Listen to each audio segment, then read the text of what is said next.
Maker Signal with Benjamin Lyles. Hey everybody, welcome back to the Maker Signal. I'm Benjamin Lyles, and today we're going to get a little weird, my favorite friend. Not weird for the sake of being weird. I'm not going to sit here and try to convince you that being strange automatically makes something creative.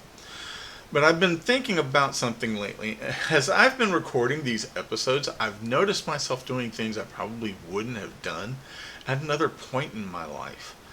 I'll change my voice a little. I'll make some ridiculous comment. I'll react to something I just said. And there's probably going to be a point where I look back over my podcasts and give a reaction to what was I thinking doing that at that time. Sometimes I'll say a line in a voice that absolutely did not need a voice, and I'm not doing that because I sat down beforehand and thought, you know, what this podcast needs? More comedy. Like right there. It's not really about trying to be funny. I think I'm just finally comfortable enough to be me. My slightly weird self. And honestly, I like that. I think there's a big difference between trying to be entertaining and being comfortable enough that your personality naturally becomes entertaining sometimes. Because if I sit here trying to make you laugh every 30 seconds, you're probably going to get tired of me pretty quickly. I would get tired of me pretty quickly.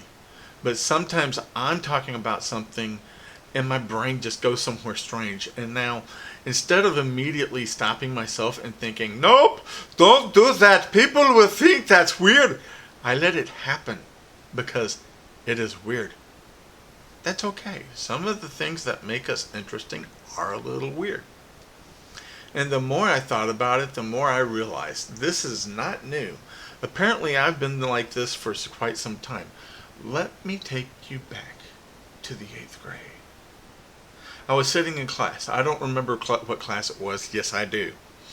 It was art. Of all things, it was art.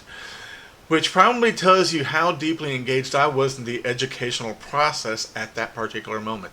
I was bored. I mean, bored. Bored enough that apparently my brain decided, you know what we should do right now? Write a rap. I had just finished seeing the night before an episode of Married with Children, and Bud Bundy decided to be Grandmaster B. Which makes perfect sense, except for one tiny problem. I cannot rap. Never could. That didn't stop 8th grade Benjamin, not even a little bit. So I wrote my first rap, and I called it Yelp for Help. Yep, Yelp for Help. I told you we were getting weird today, and my best friend, Buzz, whose actual name is Vince Coleman, I've called him Buzz for years, and he's still my best friend, read this thing, and somewhere out there in the universe exists the knowledge that at one point in 8th grade, I decided the world needed a rap called Yelp for Help. Did the world actually need that? Probably not. But that's not really the point. The point is, I made it. Nobody told me to. There wasn't a strategy. There wasn't an audience. There wasn't an algorithm. I wasn't wondering whether Yelp for Help had good search engine optimization. I was bored as hell. And I had an idea, and I wrote it. That's creativity in a very pure form. And you know what? My friend Buzz and I, Vince, we still laugh about it. We really do. Sometimes I told him to go through my music rather recently, and I know he did. He has not left me a comment saying, hey, you've gotten better at writing raps, actually. This stuff is solid. This stuff is gold. But I guarantee you the day he does go through my music and he starts realizing, hey, that he's finally gotten how to write a rap, he's probably going to say, you know what, that may have been really weird for you to do in the 8th grade, to write Yelp for help, but you've gotten better, bud. You've gotten really good, bud. And I think kids understand something that adults slowly forget. Kids will make things just because the thing sounds fun. They draw something. They write a ridiculous story. They invent a game. They make up a song. They create characters. They decide a cardboard box is a spaceship. Nobody has to explain to them, you need to develop your personal brand before doing this. They just do it. And somewhere along the way, we start becoming more self-conscious. We start wondering, is this good? Is this embarrassing? What are people going to think? Does this fit what I'm supposed to be doing?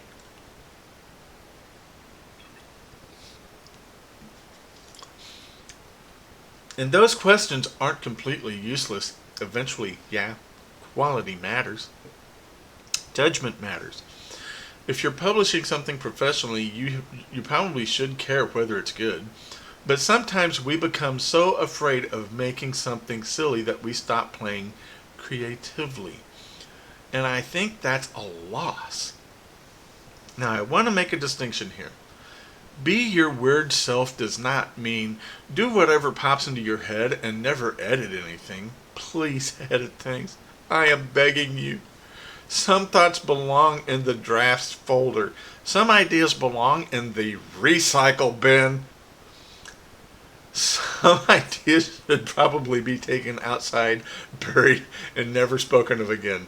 That's creative judgment. But the idea has to exist before you can judge it. And that's the part I think we sometimes shut down too early. We don't let ourselves have the weird idea. We immediately censor it. I think good creative work needs some play in it, even serious work. Even sometimes something about faith, even something technical. There has to be room to experiment, room to say, what happens if I try this? That's how you discover things. Maybe it works, maybe it absolutely doesn't. But sometimes the thing that makes your work sound like you is the part nobody else would have thought to include. That's personality.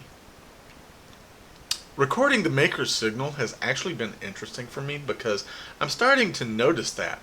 The first instinct is to be professional. Sit straight, talk clearly, don't mess up. Don't sound weird. Say the script exactly right. And there's nothing wrong with wanting the show to sound good. I want it to sound good. But I don't want it to sound so polished that I disappear from it. Let me take a moment to sit here. What makes Ferris Bueller's Day Off so good and so damn appealing even as an adult?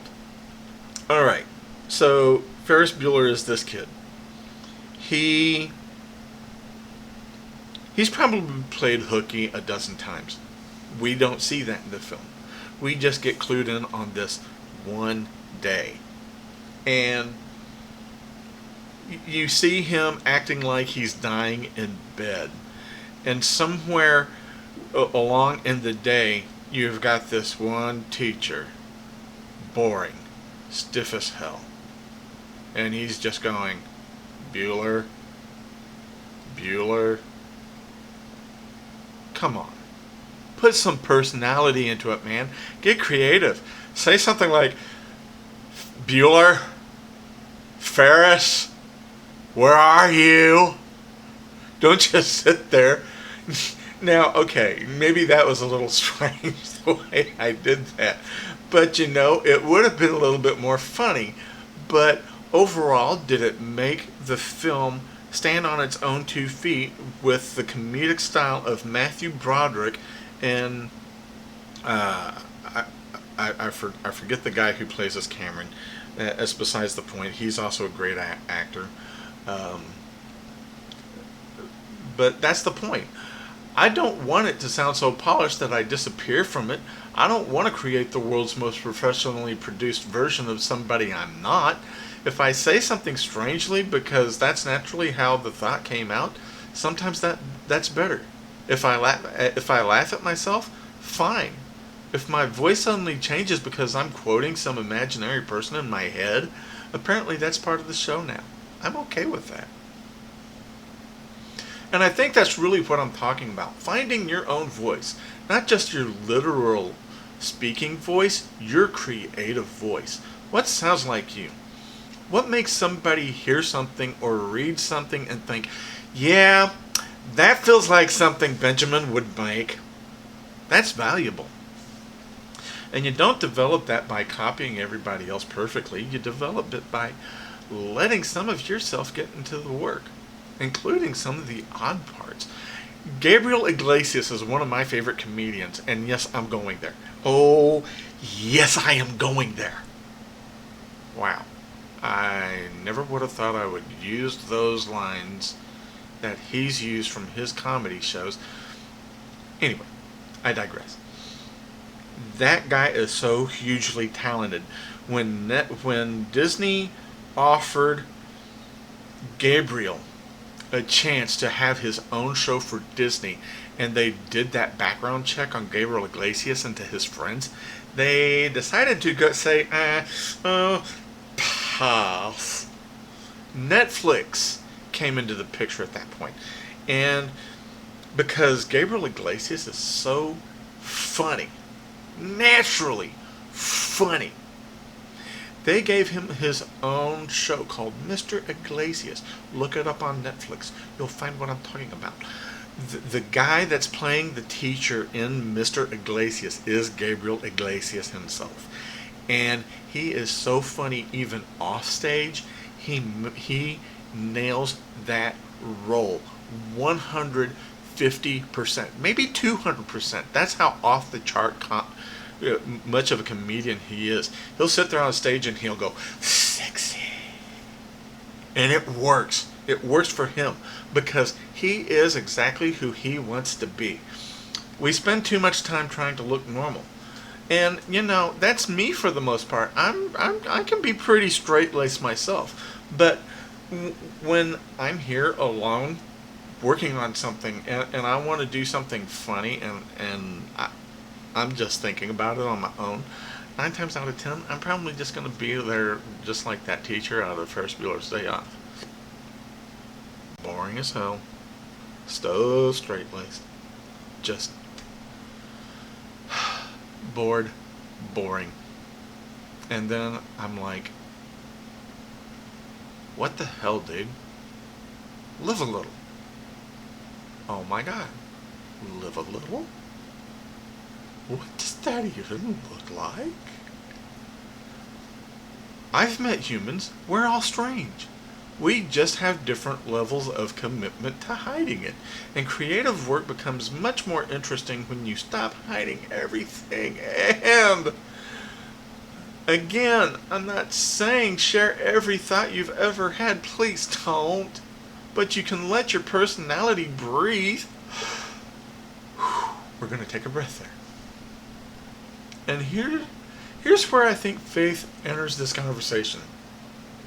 If I genuinely believe that God made people intentionally, then why would I spend my entire life trying to become a less interesting copy of somebody else? That doesn't make much sense to me.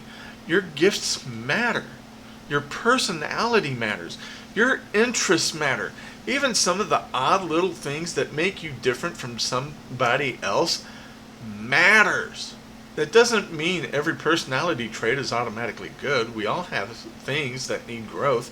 I know I certainly do. But growth and erasure are not the same thing. Faith isn't about becoming personality free. You're still you. Hopefully a wiser version of you, a kinder version, a more faithful version, but still you. Maybe somebody listening to this needs permission to do something a little strange. Write the weird story. Try the genre you aren't supposed to like. Make the videos. Start the podcast. Hello. Try the thing. Try the voice. Okay, maybe be careful with that last one depending on where you are. If you're sitting in a quiet library, perhaps save the voice acting for later. But you know what I mean.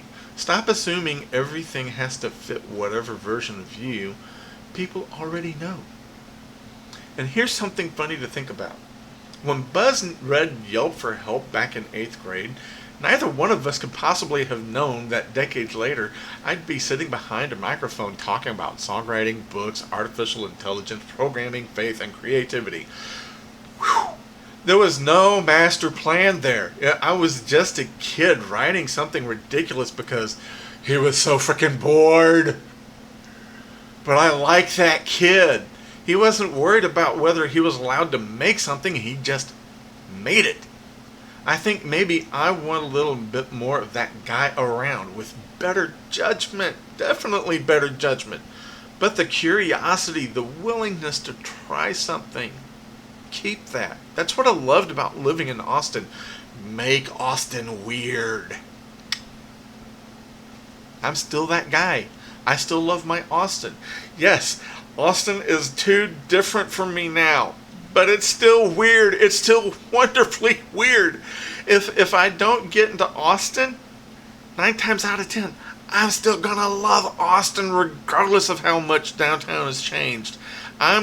Yes, it infuriates me that my skyline of Austin has changed, but that's what makes Austin so wonderful. That's what makes Austin so beautifully and insanely weird. Case in point, Austin is still weird. That's probably the biggest thing I want to say today. Don't edit yourself out of your own work. Improve it. Absolutely learn. Get better. Take criticism. Fix what doesn't work. But don't polish something until it could have been made by anybody. Leave some fingerprints on it. Let somebody encounter the person who actually made it, because that's part of why people connect with creative work in the first place. So, be your wonderful weird self. Not because weird is automatically better, not because you need attention, not because everything has to become a joke, but because you're allowed to enjoy creating. You're allowed to experiment.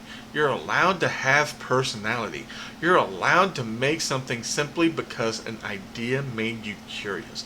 And sometimes the weird little idea that starts in the back of a classroom might tell you something about who you've always been, even if you can't rap. And for the record, I still can't. I'm Benjamin Lyles. This is the Maker Signal. Faith, creativity, technology.